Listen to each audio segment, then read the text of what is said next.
నమస్తే, welcome to Andhraprabha. నేను మనస్విని.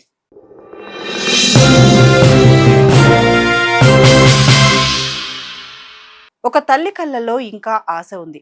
ఒక గ్రామం మొత్తం ఇంకా ఎదురు చూస్తోంది. వందలాది మంది పోలీసులు వెతుకుతున్నారు. డ్రోన్లు ఎగురుతున్నాయి, కెమెరాలు తిరుగుతున్నాయి, అడవిని జల్లెడ పడుతున్నారు. కానీ 11 రోజులుగా 2 ఏళ్ల చిన్నారి జ్ఞానేశ్వరి ఎక్కడుంది? ఆమెను ఎవరైనా తీసుకెళ్లారా? లేక అడవి మృగాల బారిన పడిందా? లేక ఇంకా ఎవరు ఊహించని మరో మిస్టరీ దాగి ఉందా? ఇప్పుడు ఈ కేసులో పోలీసులు కొత్త ప్రయోగం చేస్తున్నారు. చిన్నారి ఆకారంలో బొమ్మలు, వాటిలో మాంసాహారం, చుట్టూ కెమెరాలు. ఇది సినిమా కథ కాదు. కాకినాడ జిల్లాలో ప్రస్తుతం జరుగుతున్న నిజమైన దర్యాప్తు. అసలు జ్ఞానేశ్వరి కేసు ఎక్కడికి చేరుకుంది? ఆ చిన్నారి దొరుకుతుందా? ఆ తల్లి కన్నీళ్లకు సమాధానం దొరుకుతుందా? చూద్దాం. కాకినాడ జిల్లా తుని మండలం సిహెచ్ అగ్రహారం గ్రామం. ఎప్పటిలాగే ఆడుకుంటున్న 2 ఏళ్ల జ్ఞానేశ్వరి ఒక్కసారిగా కనిపించకుండా పోయింది. కొన్ని నిమిషాల తర్వాత కుటుంబ సభ్యులు వెతకటం మొదలుపెట్టారు. నిమిషాలు గంటలయ్యాయి, గంటలు రోజులయ్యాయి, రోజులు 11 రోజులయ్యాయి. కానీ జ్ఞానేశ్వరి మాత్రం కనిపించడం లేదు. పాప కోసం భారీ ఎత్తున గాలింపు చర్యలు చేపట్టారు. స్థానిక పోలీసులు, ఎన్డీఆర్ఎఫ్ బృందాలు, అటవీ శాఖ అధికారులు, ప్రత్యేక దర్యాప్తు బృందాలు అందరూ రంగంలోకి దిగారు. తోటలు, పొదలు, కొండలు, గుట్టలు, లోయలు అన్నీ జల్లెడ పట్టారు. థర్మల్ డ్రోన్లు వినియోగించారు. నైట్ విజన్ కెమెరాలు ఏర్పాటు చేశారు. కానీ ఒక్క ఆధారం కూడా లభించడం లేదు. దర్యాప్తులో 2 ప్రధాన కోణాలు ముందుకు వచ్చాయి. మొదటిది, ఎవరైనా చిన్నారిని కిడ్నాప్ చేశారా? రెండోది, అడవి జంతువులు లాక్కెళ్లాయా? ఈ 2 అనుమానాలపై పోలీసులు సమాంతరంగా దర్యాప్తు చేస్తున్నారు. సీసీటీవీ ఫుటేజ్లు పరిశీలిస్తున్నారు. ఫోన్ కాల్ డేటాను విశ్లేషిస్తున్నారు. గ్రామస్తులను విచారిస్తున్నారు. అయినా మిస్టరీ మాత్రం అలాగే ఉంది.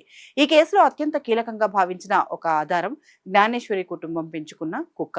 పాప కనిపించకుండా పోయిన రోజు ఆ కుక్క ప్రవర్తనపై కూడా పోలీసులు దృష్టి పెట్టారు. కానీ అందరికీ షాక్ ఇస్తూ ఆ కుక్క కూడా చనిపోయింది. దీంతో దర్యాప్తుకు దారి చూపే ఒక కీలక లింక్ కోల్పోయినట్టయింది. ఇప్పుడు పోలీసులు మరో కొత్త ప్రయోగం చేస్తున్నారు. చిన్నారి ఆకారాన్ని పోలిన బొమ్మలను తయారు చేసి వాటిలో మాంసాహారం ఉంచి తోటకు ఆనుకుని ఉన్న ఇనుప కంచెల వద్ద ఏర్పాటు చేశారు. ఆ ప్రాంతంలో ఏవైనా చిరుతలు, నక్కలు లేదా ఇతర అడవి జంతువులు సంచరిస్తే మాంసం వాసనకు అక్కడికి వచ్చే అవకాశం ఉంటుందని భావిస్తున్నారు. ఆ కదలికలను రికార్డ్ చేయడానికి ప్రత్యేక కెమెరాలను కూడా ఏర్పాటు చేశారు. ఈ ప్రయోగం ద్వారా అయినా ఏదైనా క్లూ దొరుకుతుందేమోనని అధికారులు ఆశిస్తున్నారు.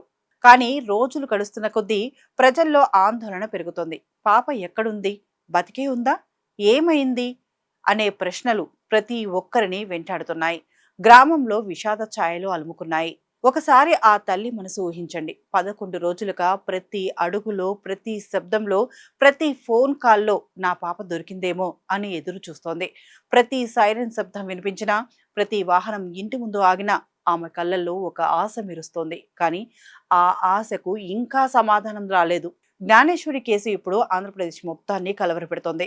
వందలాది మంది సిబ్బంది గాలిస్తున్నా, అత్యాధునిక సాంకేతికత వినియోగిస్తున్నా ఇప్పటికీ చిన్నారి జాడ దొరకలేదు. అసలు జ్ఞానేశ్వరి ఎక్కడుంది? ఈ మిస్టరీని పోలీసులు ఛేదించగలరా?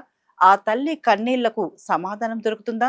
ఆంధ్రప్రదేశ్ ప్రభుత్వం ఈ కేసులో బ్రేక్ త్రూ సాధించగలదా అనే ప్రశ్నలకు సమాధానం కోసం రాష్ట్రం మొత్తం ఎదురు చూస్తోంది. ఒక చిన్నారి కోసం జరుగుతున్న ఈ పోరాటం త్వరలోనే సంతోషకరమైన ముగింపుకు చేరాలని అందరూ కోరుకుంటున్నారు.